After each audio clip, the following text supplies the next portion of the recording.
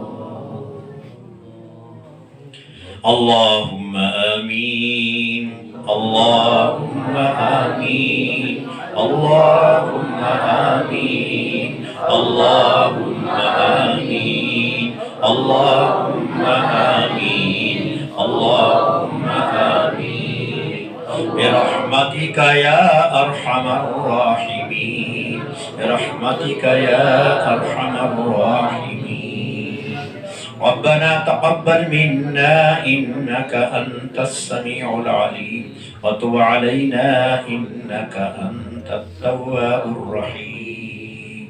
دعا کیجئے